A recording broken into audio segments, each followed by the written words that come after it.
Hi, it's David with Gadgets Grub, and today we're going to look at something that you may just have at home sitting on a shelf collecting dust. And you walk by it and say, what in the world am I going to do with that thing? It's the humble chafing dish.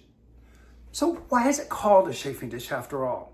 Well, the word chafing comes from the French chafer, meaning to keep warm.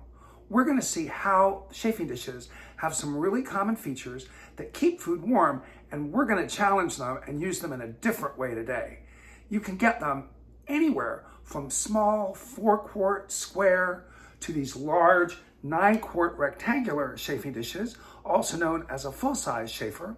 You can get round chafing dishes like this 6-quart round chafing dish with a roll top lid that's really great when used outside because you can put the lid down very easily and keep the bugs away. And they even come in fancy silver versions like the one you see here in the back. But they all have some very common features that we're going to take a look at, and then we're going to see how we can use them. All chafing dishes have a lid that helps keep the food warm inside. Under the lid, there's a food pan. And for this full-size chafer, you can use 3 1/3 pans, you can use 2 half pans, or a full-size pan like this. And then underneath the pan is what we call the water tray. And this is where you put the warm water that's then heated either by canned fuel that you put in the bottom of the chafing dish, or in the case of this chafing dish by Vollrath, you can install an electric heater so that you don't have to worry about an open flame if you're close to where an electrical outlet is located. I said I'd challenge us to do something different today. So rather than filling the chafing dish with hot water, let's fill it with ice.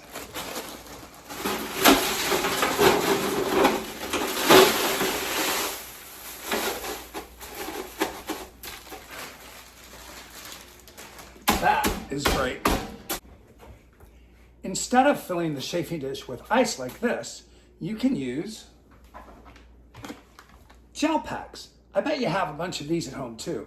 You can just freeze them on a tray to keep them relatively flat. The idea is to have enough ice or gel packs under the food tray that something cold is in contact with the tray to keep the food inside cold as well. Then all you'll do is insert your food tray and you're ready to have a party. In the round chafing dish, I've nestled bowls of vegetables inside and made a salad bar. It's also perfect for a vegetable tray. And look at this. A 14-inch pizza pan will fit perfectly inside of this food pan. So what are you going to do with a 14-inch pizza pan inside of a chafing dish? Well, pizza if it's hot, but if it's cold, it would be perfect for an assortment of sushi or an assortment of fruit or even other vegetables that you don't want to put in containers like this. The possibilities are endless. In the 9-quart rectangular chafer, an obvious choice is to fill it up with beer and sodas. Or to make a Bloody Mary and Martini bar. You can put your bottles of vodka and gin and your Bloody Mary mix and ice on one side, and then using that half pan that I told you about, you can put your condiments on the other side, higher and easier to reach. And another use for that large full-size rectangular chafer is as a cold treats bar. You can get these great third-size pans at a restaurant supply store or online and fill them with things like ice cream and other cold treats. It'll make a really great dessert station. And how about that smaller, round, silver chafing dish? Let's see. Shrimp.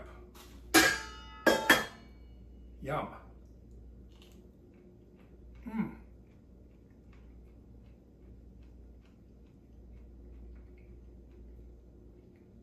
That's delicious. I'm sure you can see there are many ways that you can use that old chafing dish, either for warm food, as you've probably done in the past, or for cold, like we've done today. And if you don't have one, I'll give you some resources down in the description where you can get chafing dishes like these. You might want to make the investment, especially if you do a lot of entertaining, or if you just want to have a fun family night, or if you're having a bunch of friends over to watch the game, or for games night, great way to serve drinks and or have appetizers, both hot and cold, available for them to enjoy. That's it today from David at Gadgets and Grub. Don't forget to save the liver. Bye-bye.